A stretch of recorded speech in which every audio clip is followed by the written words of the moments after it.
What's going on, everyone? My name's TD. I want to start doing this thing. It's called TD Reviews Movies, and/or wants to rant about IMDb reviews from users that don't understand what movies are. All right, so this is brand new. I've never done this before. I want to start doing this a little bit more when I go see movies, like new movies that come out in theaters. This is going to contain spoilers throughout the whole thing. Don't get mad at me if I spoil the movie for you. Okay, so last night I went to go see Girl on the Train. Really enjoyed it. It was only me and one other person in the movie theater that I went with. So it was awesome because we got to like speak loudly throughout the entire thing. Like, oh my God, what was that? Like, mind blowing. Here's my initial review on the movie. I really enjoyed it. I really enjoyed how the movie was portrayed. I never read the book, so this is just me coming from more of like a film standard kind of thing rather than a sort of from the book itself. So the movie itself was great. I really enjoyed it. I think this movie is going to go full force. Should win a couple of awards, or at least it hopefully will win a couple of awards. Storytelling, absolutely amazing. All right, so I was gonna just went on IMDb and wanted to see who the actors were, just to figure it out. I went on IMDb. Okay, read some of the reviews. I was questioning some of these reviews. I was like, what? Like, what are these things are you people talking about? All right, so I'm going to start off by reading this one review. I'm just going to go and pop it up right here. In the middle, it says, the screenplay and direction were often sloppy while the editing was so messy it felt like scenes were pieced together purely at random. All right, let's go and just talk about some storytelling, or what we like to call visual storytelling. The reason why these scenes were sloppily put together is because some of the scenes were from her perspective. Okay, let's just go ahead and pull this up. Her name is Rachel. Okay, I'm sorry, I couldn't remember some of the actual characters' names. I'm gonna be jumping back and forth, but her name's Rachel. Okay, she's an alcoholic. Alcoholics have blackouts. They do not remember what exactly goes on during it. Why some of the scenes are pieced together is because of she's remembering what her blackout was. She's remembering exactly what's happening. It's a good way to show visual storytelling in a sense of they are showing what it's like to try to remember stuff coming from a blackout. Okay? I've never had blackouts. I've never tried to remember what happens during blackouts, but it's just a good visual story representation of what's happening during those scenes. So they weren't sloppily put together. The director and editor knew exactly what they were doing. I absolutely loved it because of the fact that we got to see bits and pieces coming back together and everything was coming back into one. This is coming from another user. The feeling of pure confusion and a lack of organization. That's still going back to my point. Like, it's going back to the visual representation. I don't think, and also the completely poor choices in casting, especially the therapist. I think the casting was on point. I don't think there was anything wrong with the casting. I think each member of the cast did exactly what they were supposed to do. So I don't think there was anything wrong with the casting. Of course, you had the Jennifer Lawrence knockoff. She actually looked like Jennifer Lawrence. I pointed that out a couple times in the theater itself. So I was like, all right, that's cool. The confusion, a lack of clear-cut direction through the entire movie. Again, it's going back to the visual story representation. Like that's actually how blackouts. They wanted to visually do blackouts. The lack of anything to do with Anna, the amount they made Rachel more like an annoying, idiotic drunk instead of like a drunk that just struggles due to alcoholism. Anna did not like Rachel. We have to think about this. Tom was the husband, okay? He was psychotic in himself. Rachel, or Anna, he cheated on Rachel with Anna because he got bored with Rachel. Did I get that right? I believe I got that right. Rachel was not, in a sense, like, he was lying to Rachel. Like, he was telling her while she was drunk what was happening. We find that out at the very end with whoever plays Phoebe in Friends. We all know who she is. Told her that she just took her to bed. And then that's when we learned that Tom is the whole cause of everything. But Anna's going to follow whatever Tom says because Anna doesn't want to lose Tom. So I don't understand the whole like struggles due to alcoholism. She's an alcoholic because she wanted to get pregnant, but she couldn't get pregnant, and she thought it was her fault. But really, it was on Tom because Tom was telling her what not to, like telling her exactly what was happening, but not really happening. The whole visual representation, like from start to finish, on the way I wanted to see it, the movie was perfect. I never saw a trailer. I never saw. I knew what it was sort of about, and I knew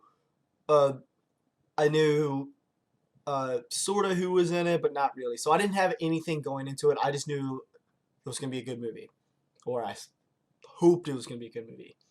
The whole story, from start to finish, was clear cut, and it was really, really good. The way they portrayed each character, where they would just go back and forth from a character, and then they would go back in time to try to tell you more of the story, was perfect. But in the way that the story progressed throughout the whole thing, you finally got that clear picture of what was actually happening. Like there was one time in the movie that I thought the therapist killed her. There was one time in the movie that I actually thought Rachel actually killed her. There was one part of the movie that I thought Anna killed her. And there was, like, it just kept on having these twists. Like, oh, okay, this person didn't kill her. This person didn't kill her. This person didn't kill her. Okay, it was Tom. Definitely Tom. You cannot, there's no doubt about it. It was actually Tom. As soon as Lisa Kudrow, I should have known that. I'm sorry. I'm a big Friends fan.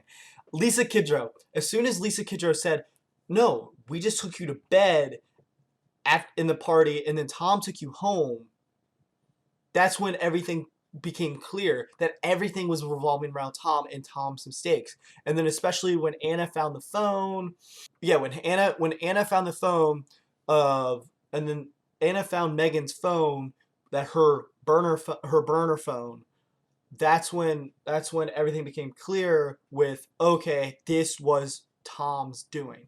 But it was painful to watch this film, especially when alcoholic women literally stalking her former husband's home and neighbor, yet nothing gets done and no charges are made. The three main men almost look the same except for facial hair. The three main women are mentally unstable. One works part-time sometimes. The rest are entirely supported by the husbands, ex-husbands. Okay, it shouldn't have been that painful to watch. It's a movie, for one. It's a fucking movie. Alright? So, but the thing is, they say it in the movie. The cop lady, whoever she is, I can't remember her name, she says it in the movie that they had nothing on her. They couldn't do anything about it. They couldn't do anything about her because she wasn't causing any harm. She wasn't causing any harm to the actual state itself. She would stay away. They would tell him to stay away. But the thing is, Tom cheated on Rachel, so of course she's gonna get mad. She's gonna show anger. She's going to want to show exactly what would happen. Or so, like, there was no way that she could stay away because, like, it's still her home. Like, I mean, yeah, they were divorced for 2 years, but like she even said it. She picked out all that furniture and everything. So it's like, yeah, she's not gonna want to stay away. Honestly, it was a waste of my daytime by watching this TV drama. There's nothing in this movie. 3 Men and Psycho Man only. Simple case. No horror. No suspense. No love. No hate. I don't know what drugs you're smoking, but there was so much suspense in that movie. Like, you're just like, because you want to know who the killer is. You want to know who killed Megan. Like, I don't understand. Like, do you like? I don't understand that. That doesn't make any sense to me. There was so much drama in there. Emily is a divorced, confused woman. She's living no one in a home. She's drunk all the time. She's living with no one in a home. She's drunk all the time. she went to the city by train every day, and she looks towards her there is the actual story start.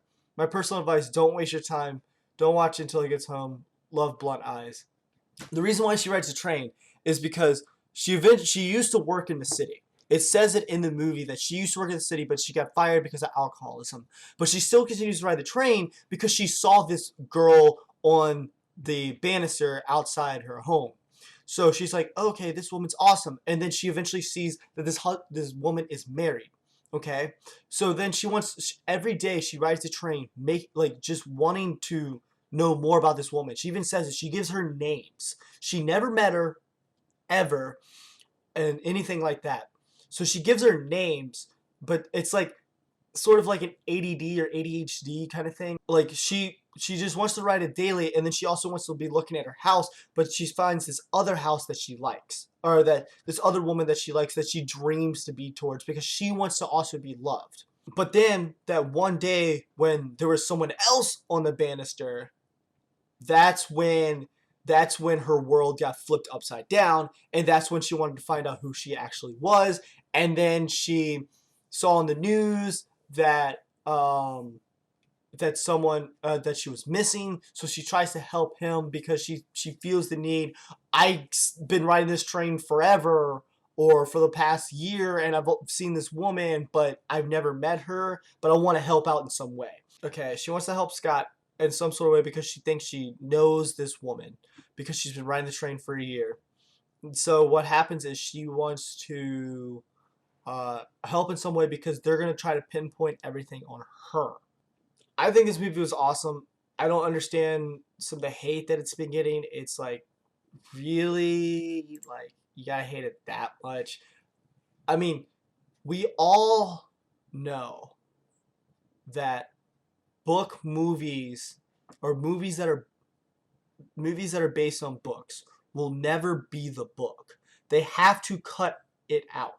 They have to cut out some things, or they can't really visually tell you exactly what's happening. They can never represent the book visually, because there's words and stuff that when you're reading a book, you can't visually tell someone, or it's very hard to visually tell someone.